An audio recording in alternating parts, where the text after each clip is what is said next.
Hi, this is a lovely day in my neighborhood. I'm hoping the same for you guys.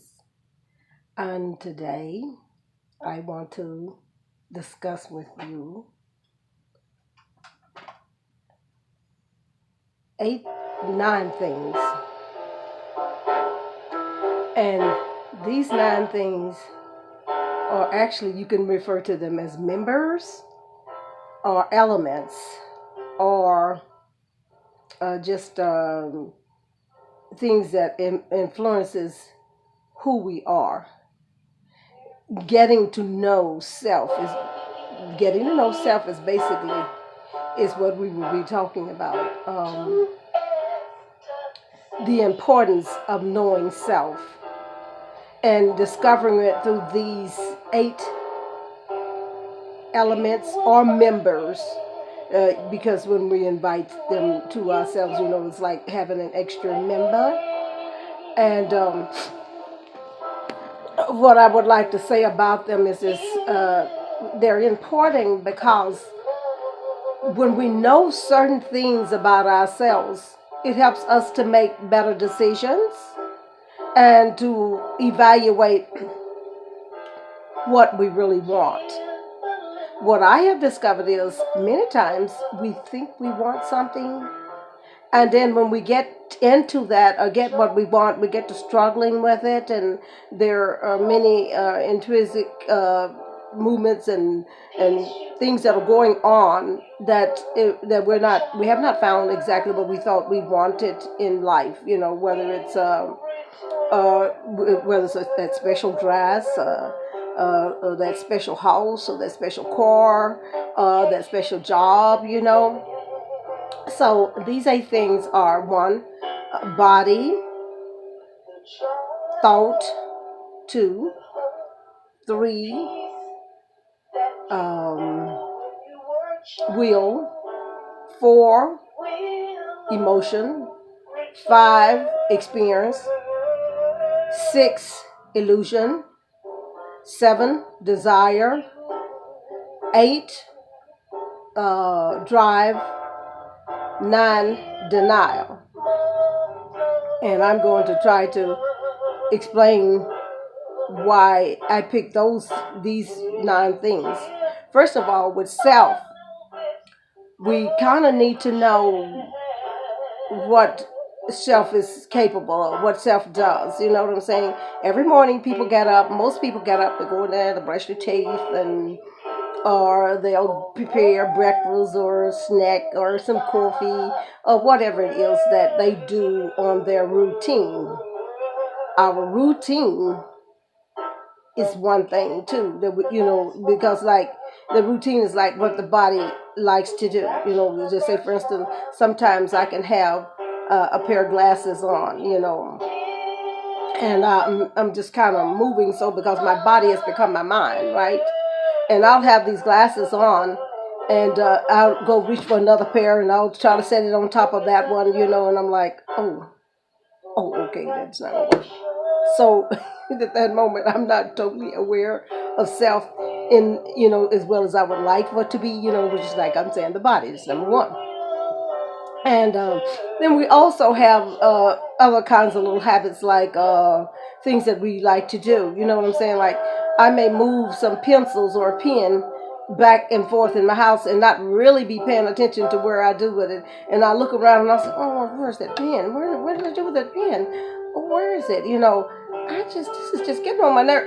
This is the little things that we deal with self. You understand? And being aware of it helps us to be able to interact with others a little bit better. Because if we're the kind of people, as myself, that tends to sometimes allow the body to be the mind, then when things is out of order, moved, and you're thinking, they need to stop messing with my stuff in this house here. It look like they just keep on bothering things. And maybe they're not really bothering things. Maybe is that the body has become so independent of the mind that you're doing stuff and you're not really conscious of it. So that when you have other people around, this can be very important. Now, I need to move on to number two, because there's a lot more about it. Because each one of these in themselves really deserve attention. Each topic, each one of the nine that I have listed, which is the second was thoughts. Then we have these kinds of thoughts like, because we're talking about knowing self, self interacting with the world and the people and everybody, you understand? And mainly enjoying self, appreciating self, And I mean, sometimes we do this to the extreme, you know what I'm saying? But I won't do this, get dance where I get off, because there's always a lot of prerequisites whenever I'm talking about something, because I've studied for years and years and years, day and night, night and day, and still so much more to study, and we all know that you can study endlessly and still not be able to come to no real decent conclusions, because even the word tells you that. But what I'm saying about thought is this: sometimes we have little crazy thoughts like, like that. I gotta be better than someone, because people won't be happy unless there's a group where that we are above the rest of the people, you know what I'm saying? So we can look down on them, These are just little thoughts that we sometimes don't be aware of, that we must teach ourselves to deal with, you understand? In order to know who we are, and in order to determine better where we want to go and what we want out of life. Because if we don't know who we are, and that is the behavior of our being, we talked about the body at first, and now we're talking about the body and the thought, and all of it goes together. It really doesn't, there's really no separation, because the body is what holds your thoughts, So if we're thinking, if I get me somebody, well, they're going to have to take out the garbage, they're going to have to wash the dishes, they're going to have to clean up, they're going to have to do this, they're going to have to be my little servant, and they're going to have to, be there on my beck and call. Well, you know what? We must understand that you can get all the things you want. And if you're not happy with yourself, and I mean happy, inner happy, because see, when if you're not totally satisfied with who you are, nothing anyone can do to bring you that peace. You will put a load on another person's back that's really not fair at all, because you have not dealt with yourself. You understand? And I know that some people are good. Some people are really fair and they're really, really patient. And because I have to say this, I have about 12 people in my circle or my cycle that have been just marvelous people to me. These people haven't been people in and out of my life. These people have gone with me almost every step of the mile, every step of the way. Now they'll take a break. We all take breaks. We all got to get away from people and spend time with just ourselves. But these was probably, well, if you maybe give or take a few more than 12, you know what I'm saying. But these people have been in my life at least 25 years or more. And there haven't been people who was in there and been out a whole gap of 10, 15, 20 years and jump back in and say, oh yeah, we the best of buddies. Doesn't work that way. You understand? Because mommies and daddies and all those people, they can't jump out of people's life. I'm just telling you about the thoughts, that we sometimes think and how we are dealing with ourselves, because we got to know self. Know these kinds of thoughts that we have that may not be exactly building blocks for a better future for us. You understand? So, and I just thank the Most High. And I'm not bragging, because I do have my days and my moments. I've always said that in every video. And so I'm being honest. You know what I'm saying? So, on the thought level, what we're thinking, how does that fit in for a better plan for ourselves? A better make for what we want to be, what we want to design for ourselves. You understand? Seeing yourself. And the third one was will. Am I willing to admit that I'm not where I need to be? Am I willing to look at my weak parts as well as my strong parts? Am I willing to rebuild myself in the Most High and allow Him to create the best that I've ever been? Am I willing to take a look at where I really am? Am I telling the truth about what I think, about what my body is compiled of, built of, what my body is, how it reacts with the world and reacts with myself, the little things that I do from day to day. And that leads me to the fourth one, which is the emotional. Is my emotions the kind where I jump to conclusions and I don't evaluate things, and do I just, am I subject to just get a little out of myself, and just react in an extremely emotional way that don't allow people to be who they are, even if there was something that they needed to explain. It doesn't really matter what people explain to you or don't explain to you. If people are not allowed to be who they are, you got a little problem here. Because see, if you want one thing and you try to talk to people who want another thing, that's not exactly walking hand in hand. That's not being fair. Because see, many times if our goals don't meet, this is just one of the many examples of what I'm saying about emotions. You know what I'm saying? Because we can be overly emotional about our weight. We can be overly emotional about a particular food that is brought in the house. We can be overly emotional about who we think we are in the scheme of life altogether. You know what I'm saying? Like, I'm above the rest, or this or that, and we all have those types of moments, and we have to be able to admit that. We have to be able to be fair with, when we are evaluating ourselves, because some people don't take the time to evaluate themselves because they feel like, okay, I am, I'm okay. I'm just trying to deal with this. And see, when you're talking about emotions, you're also talking about people, people when they worry about what the next person is doing more than they worry about what themselves is doing. And this is on their mind 24 hours a day. Well, I wonder is Pete doing this here? I wonder how Pete doing so and so. I wonder if Sally is so and so, so and so. I wonder if Betty is so and so, so and so. I wonder if Susan is this or that. I'm using the old school names. Excuse me for doing that. But anyway, because those are the ones that came to my mind. So when we are concerned about what the other folks are doing more than what we are concerned about what we are doing, you're in trouble. That is emotion, sort of. That is your emotion toward trying to control and regulate things outside of yourself, ourselves. And I say our because I don't want anyone to think that I do not have challenging moments. I don't want anyone to think that, that my meditation that I don't have no need for my meditation, which I do. Oh, I do. Okay. Now, that leads to the fifth thing, which is experience.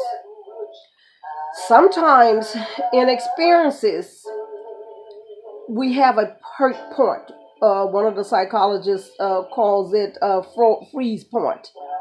It could be a soft freeze point or hard freeze point, which where we can get to be so soft on certain situations. Well, one time I made a mistake and I was mean to this man, that woman, and so now I just want to be nice to everybody, and I don't ever want to be mean to anybody again. So you don't get to see where where you are in yourself because you are froze on a point. You understand? One time I was easy and I was nice to them and they took advantage of me. I'll never be nice to anybody ever again. I'm not going to never be nice to anybody because I'm not going to go through this again. I'm not going to have this happen to me anymore. I'm not going to have someone misuse me or abuse me or hurt. That is important for us to put our experiences in their place, but use them to help us because we're on number 5, experience. It's important for us to evaluate those experiences and see how we're using those experiences here. You know what I'm saying? Because we're all subject to mistakes. And I know I have, made mistakes like anybody, you know what I'm saying? And so that leads me to number 7, and as I said, there's a lot more to every one of these points that, maybe I have not brought out completely because time, I want to make this where it's not too time consuming for you because I know this is going to be a lot for you to think about, anyone who is watching. The 7th one I said was illusion. And that one is a biggie because sometimes we have this fantasy, this idea, and I'll give you an example of one type of fantasy, and there are many, many of them. Like I say, each subject has a bunch to go with it. I'm just hitting up the highlights on them because these are the ones that were given to me in my meditation as to what I would want to bring forward to you as discovering who we are and where we want to go. And one of the illusions is that, like when I was a young lady, gorgeous young lady, beautiful young lady, hopefully even a nice older young lady as I was when I was young, beautiful. And there were a lot of guys who looked at me, and I had the illusions like, oh man, every man in the world wants me. Ooh. Oh, I can just pick from anywhere I want to. But see, that illusion it's not feasible because sometimes people, when they see you so beautiful, they don't want you for keeps because really they don't always know. People don't always know who you are. People don't always know what they want. So if we evaluate the way we have these illusions, then we can be come into reality about ourselves. Like, okay, this, discover that all of these illusions that we have are not necessarily accurate. You understand? And the illusion that people put out here that you can be anything you want. Yes, that's true to a certain extent. I often wondered if I could ever walk tight wire, but you know what? I don't think I'm going to try. I don't think I'm going to try walking on no tight wire. Because you know what? And I just often imagine myself being the greatest acrobat there ever was. I love acrobatic stuff. I love the smooth dance movements and things that some of the ballets do and everything. And I try a little ballet.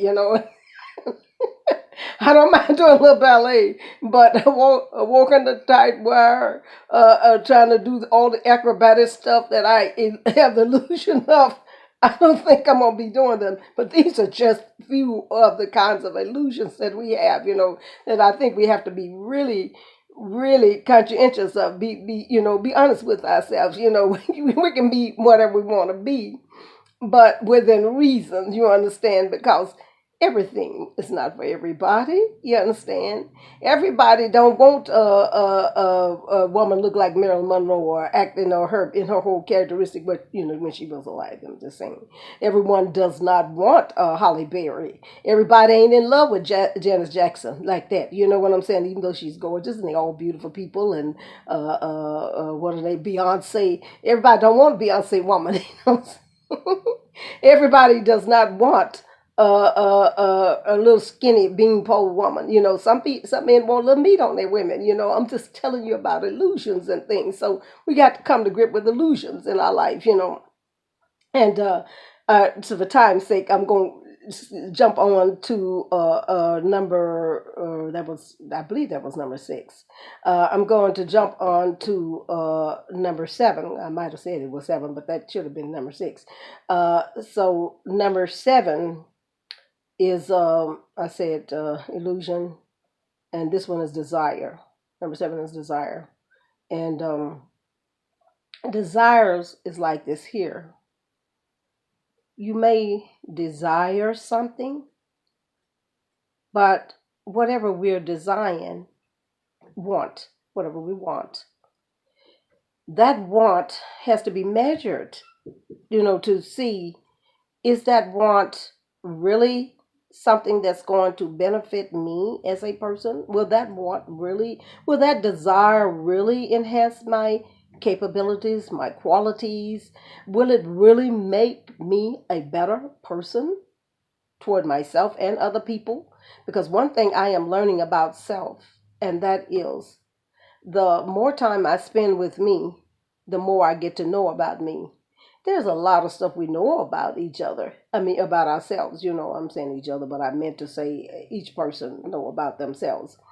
Um, but it's sometimes, well, I'll say that because that's for number 9, which is denial. We know about it ourselves that we have not come to grip with.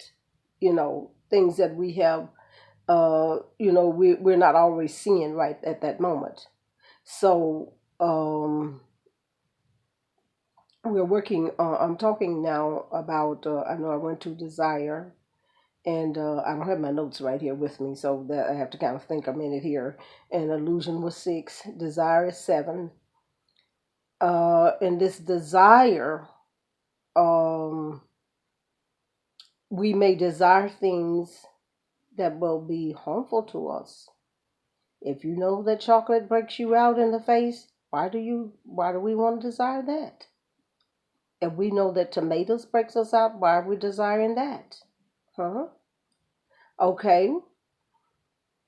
Uh so I'm going to go on, and that in those things that we desire that'll be hurtful to us. It's not gonna help us be what we need to be.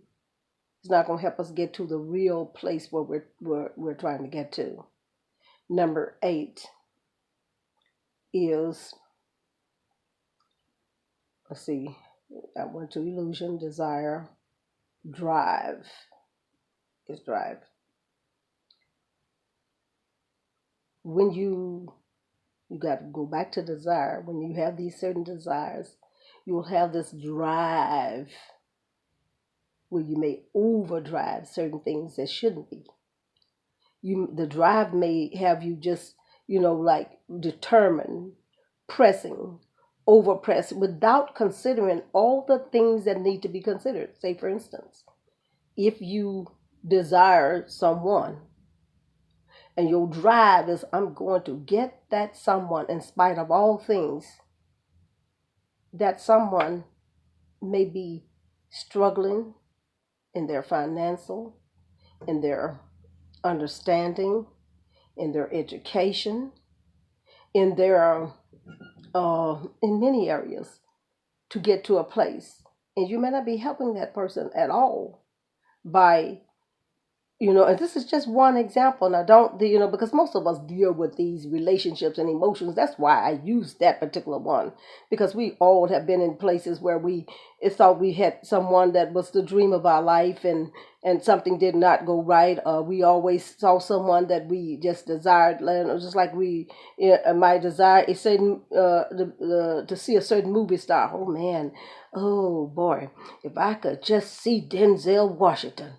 Oh, that'll be all I ever need. I'll be home then. I'll be in the homeland then. Mario Peoples, if I could just meet him, boy, that'd be my dream come. Oprah Winfrey, boy, Janet Jackson, oh my goodness, that'd be all I ever need, just to have them give me that attention. That reminds me, I did meet Fred Williamson one time. I'm going to get off the and I got a piece of paper from said to Dina, and I kept that paper for 20 years, I think. Then one day I said, "Wait a minute, girl, come on. Do we really want to be this kind of people? Is this the kind of person we want to be?" Because Fred Williamson was so interesting to me, during the Pam Grier days and everything. Well, sometimes we have to get off the subject. And, well, it's not exactly off the subject. I didn't desire him like that. I just desired the attention, And then there's, well, I won't go there. So I can say, okay, illusion was 6, desire was 7, 8 is drive, 9 is and I hope I'm counting right because there is something there that sometimes make me skip a number or add a number. Okay, um, and number 9 is the denial. Sometimes we deny things. We deny are um,